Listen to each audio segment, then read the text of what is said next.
Welcome to Season 6 of Faith and Sustainability, the podcast where we look deeper how our faith traditions inspire us to care for our common home. I'm your host and tour guide, Leonard Robinson. And I'm your co-host, Kat Doyle. We want to remind you that our podcast is made possible from the generous support of Jamie Lanier, the Varlamov Family Foundation, Georgia Interfaith Power and Light, St. Francis Services, and Semco Atlanta. So Leonard, super excited to start a new season and to have a pretty significant guest with us today. Who do we have? Our guest today is Majora Carter. She's a real estate developer, urban revitalization strategy consultant, MacArthur Fellow, Peabody Award-winning broadcaster, and she teaches at Princeton University. Majora is responsible for the creation of numerous economic development, technology inclusion projects, green infrastructure development and policies, and job training and placement systems. She is quoted in the halls of the Smithsonian saying nobody should have to move out their neighborhoods to live in a better one, which is also the subtitle of her book, Reclaiming Your Community. Majora, welcome to the intersection of faith and sustainability. Oh, thank you so much for having me. We're excited to really dig down and learn a little bit more about you. So maybe we start off, you've done so much.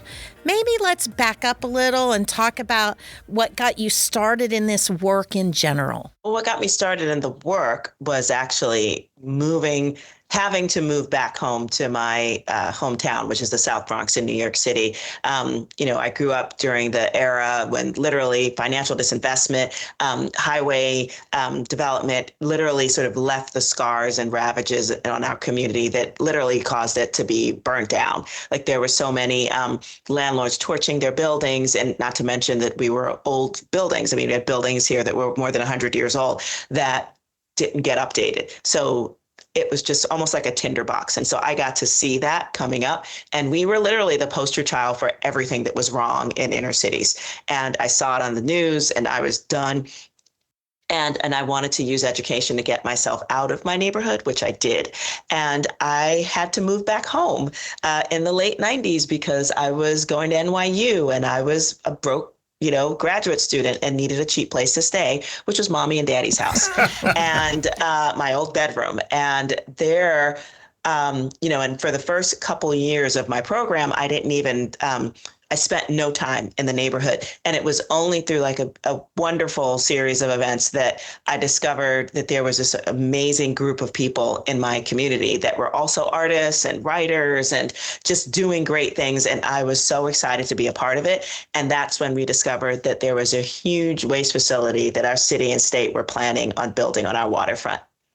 And just when I started to love my neighborhood and the people in it, that's when I realized, wait, it's going to be completely jeopardized by the city's failure to see us as human beings that were worthy of care and support and all the things that I thought we should have, but also understood that it was the fact that I had some education and some distance that I realized it was a poor community of color.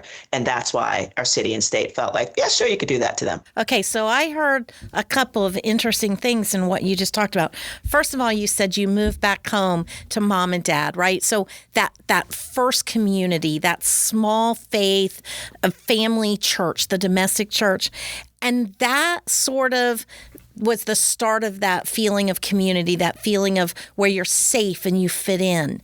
Was faith a part of that community, that domestic church? It definitely was. Well, we didn't start going to church until I was like 4 or 5, maybe, but definitely. So you could say I grew up in the church. And then I think like a lot of young people my age sort of definitely drifted away. I always thought Jesus was really cool, but kind of hated the idea of this institutionalized thing that didn't speak to me and didn't necessarily love me for the skin that I was in or the sex I was born. And it was just really kind of hard. And actually I went through another really strange thing where it was a cult, like no ifs, ands, or buts about it. But I got out of that. And again, Jesus was always the coolest thing and always kept that like close and had a personal relationship with him as far as I could tell. But it was only fairly recently, I think within the last few years, where I started to see how instrumental just my relationship with Jesus was in terms of loving my neighbor and understanding that the work that I do now, which is still community development. It started out doing environmental, equality, projects, and really making sure that our folks understood that there were great things, in our communities, and we could build those places to safe, wonderful places like parks and greenways for ourselves, right? But now I do real estate development, but I really do feel like this is an active manifestation of me loving my neighbor. At what point did you hit that intersection of faith and sustainability? And give me details. When did it interact? Was it a subtle thing? Was it an explosion? What was it? I mean, I think I found out after the fact. I realized that that's what I was doing all along. And it wasn't until, I actually did start going back to church and I realized, like this is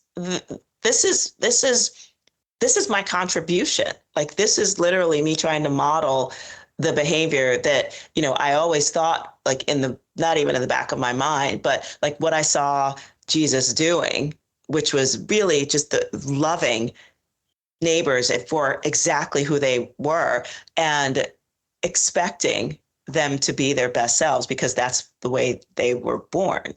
And I realized, like, I live in a community, and I know there are countless communities like it around the country, where we're led to believe from our earliest days that we don't measure up.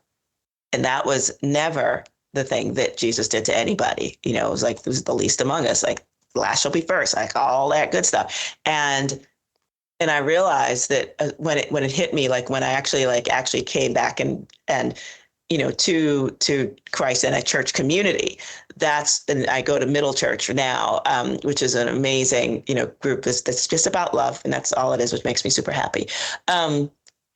I was just like, oh yeah, so you've been working on me this whole time. But now I have a name for it. Like, this is my ministry. Isn't that interesting? Because so many people we talk to talk about that intersection being the ability to articulate what they've always been doing.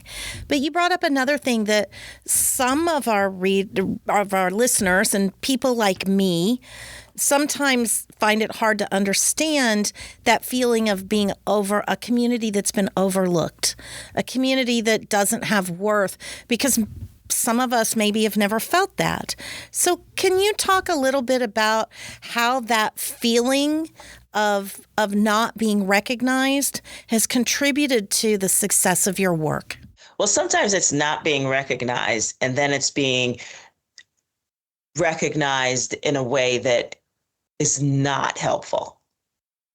Okay. And I think that's both. I mean, I think it stems, from the earliest roots of our country, and white supremacy kind of does that, where it literally is decided like, oh, it's the children of Ham, like that's their problem, and the fact that, manifest destiny is like sort of like couched in these like ridiculous terms of white supremacy, basically. And so, yeah, we still see that. So anything that's not white, preferably not male, is always going to be subservient, to the establishment. And, so I grew up that way, like what were the standards of beauty, what were, the standards of the highest level of intelligence. I mean, all of those things. And then you realize it's like, wait a second, we have all of those things in our communities. But if you listen to the media, sometimes even things in church, those are not, you don't measure up. And yes, so that has an impact on the way that we live our lives, how we treat others. And it continues this, I think, a rather vicious cycle. Sometimes it's a very internal one, the way mine was. But there's also, the external ones where you do get to see people, acting as if we don't matter the same way we've been treated as if we didn't matter historically, within our own communities. And that was the thing that made me go, we are better. We can do better. But I do think that the environment itself does have a tendency to make people feel certain ways. Like if you think about what real estate development does, it literally gives you the influence. Like a real estate developer gives you, they have the way to influence the way people live their lives. So if you build places that make people feel like everything around them is ugly, that they feel like, when they walk into a school, that they're actually walking into a prison, that their parks don't have a bit of green in them, even though we know that scientifically, that this has a wonderful impact on us, then, and you just see concrete, then you kind of start to feel, well, it does have an impact on us. You've got some influence, you've got some power now as this real estate developer, and you've talked about different faith traditions through this today, just what we've been talking about. All of those faith traditions, and most all, but all the major faith traditions have a call to care for creation from the beginning. In the beginning, God created, right? So how do you weave that call to be a lover of all people with the call to care for creation when you're doing real estate development? It's so interesting. I actually really love that question, because to me, it's almost not even a question. It's just like, well, that's what you do. It's like, how can you say you're doing development in the way that I describe it, which is like you're doing it to influence the quality of people's lives, right? And not think about a sustainable way to make those buildings, and also the area surrounding, because you've got the built environment. The built environment also includes, are you creating, parks? Are you just at the way people are walking? Like, do you see greenery? What do you see as you're doing this? And so that's super important, I think, for people, to understand that development doesn't just stop at a building. Right. It's literally the way it's surrounded. And yes, and you don't want your buildings to be sick. So you want to make sure you're developing them in a way that like produces like healthy air quality, like, all heat exchange, blah, blah, blah, all that good stuff. So it's just like, why would you not do that in any way? Because they're so interconnected to me, just like the way you are in one way is the way you are in, like, always, like how you do things. I really do believe that. And so it's just simply a part of the way that I'd like to see our more development happening, and thinking about it in terms of, it's not just the building itself, it's everything that's around it as well. So that's interesting, because you have spoken a couple of times now about it's not just the building, it's what's around it. Tell us a little bit about maybe some of the parks and the ways that you are trying to bring back maybe the lungs of life, if you will, by incorporating parks into what you're doing. Yeah. So I, again, started my work back in the late 90s. As an advocate against the city's totally unsustainable solid waste management plans, right? And to me, one of the ways to counteract that was, yes, you advocate for better policies, et cetera, but people also needed to see and feel and experience something different. I mean, that's the real reason why I started doing project-based advocacy, when it came right down to it, because, we're communities that have been sort of promised, it's like things will get better, blah, blah, blah, or just like expect a little bit better and you're happy for it. And it was just like, no, we need, like, what's the exact opposite of a waste transfer station? It was a park. They wanted to build literally a huge waste facility on our waterfront. And I was like, we need a park on our waterfront. And when we found the opportunity to do so, and it was a really super, almost a story that this was clearly God, because I wasn't looking for it, literally dropped in my lap by way of a dog. I had, it was literally, was told by this one young woman who was hired by the U.S. Forest Service to work for our local parks department, and they were working on threatened rivers around the country. And we have the Bronx River, which is the only true freshwater river in all of New York City.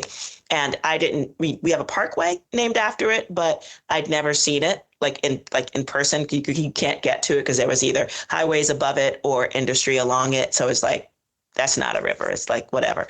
And come to find out that there was this old street end that was supposed to be the beginning of another highway in our community, never got built. And it was used as a dump. My dog took me jogging in there for maybe for 30 years. It had been used that way. My dog took me jogging through it. And then I realized that it dead ended at the Bronx River. And I realized if we just cleaned all that dump stuff off and, did a few cute things, then it could turn into a waterfront park. And it did. And it was the craziest thing because at first there were, always had a group of folks who believed in the idea that something could happen, but there were plenty who were just like that's not what we do here.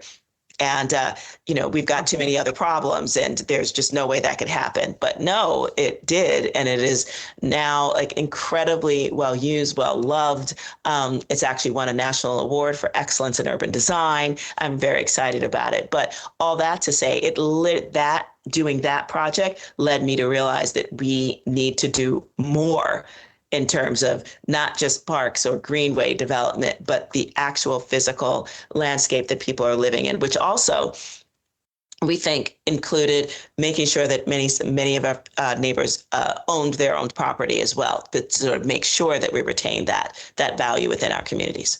Okay, as time goes, tell our listeners and Kat and I about your book. Oh, yeah, sure. I'd love to. So my book is called Reclaiming Your Community. You don't have to move out of your neighborhood to live in a better one. And it's about our approach to community development, which is based on a talent retention model. And talent retention is often used in business sectors, which is, you hire your talent, you support resources, training, free snacks, whatever, good benefits into people in the hopes that they stay with you, because retraining is a pain in the butt and expensive, and you don't do it so that they go and work for your competition, right? But we don't do that in terms of many communities, like whether they're the South Bronx or Native American reservations, or even, poor white communities where there was industry, but it's long gone. And our thing is that we've never had a problem with communities like ours producing talented, wonderful people, artistically, creatively, academically, et cetera. But we're often led to believe that we should measure success by how far you get away from them. Like I was one of those kids. Like I was reading when I was 3. It was clear I was going to do something with my life and go to college, blah, blah, blah. And I wasn't alone at all. But again, it's just like, we expect you to get out of here. You're going to grow up and be somebody. You can't be it here. And we realize that we do that in our communities. We essentially leave all of them vulnerable. But if we created the right infrastructure for the folks that are considered talented, and I use that term very, very broadly, because we all have something to offer. We often don't believe that we do, especially if we're left here. And so building the kind of things that we knew people were leaving the neighborhood to experience, whether they were simple cafes, bars, coffee shops, event venues, et cetera. Build those things and give people reasons to see and meet each other, and recognize that they were the best assets they could ever have in their community. And by so doing, they'll start thinking about, honestly, simple things like not selling grandma's house because they're led to believe that the neighborhood is not good, or that they want to set down roots in their own neighborhood, and they want to see the value that they have in their own lives expressed in their own communities by staying in them, spending money in them, et cetera. So we're at the end of our time, and this has been fascinating. One of the things that I'd like to leave our listeners with is you made the comment that people need to feel and see, and that then you said you'd never been to the river that was right in your neighborhood. But when you did finally see it, this juxtaposition of the dump and this beautiful freshwater river and the reclamation of that wonderful creation that was in the midst of this community that really spurred on the reclaiming. So thank you for sharing your story. Thank you for talking to us about things. Sometimes we don't always make those connections, but we appreciate you helping us make those connections today. Yeah, Majora, thank you so much for coming on and joining us at the intersection of faith and sustainability. Give us a website or contact information for our listeners to get a hold of you or find out more about what you do. Sure. So Our website is Majora Carter Group, GROUP.com. And you can just get on there. You could definitely connect with us through that. The Instagram for our talent retention, strategic coffee shop and event venue. They're both, it's Boogie Down Grind. That's on Instagram. And also on Instagram is Bronxlandia, BRONXLANDIA. Majora, Kat, that's a wrap for today. Hey, you listeners, stay connected with us on social media and use the hashtag Faith and Sustainability. And don't forget to like and subscribe and maybe leave us a review, because we love hearing what you loved about what we're doing here. So, Leonard, until next time, We'll be at the intersection of faith and sustainability. The preceding podcast is a production of the Roman Catholic Archdiocese of Atlanta. Copyright 2025.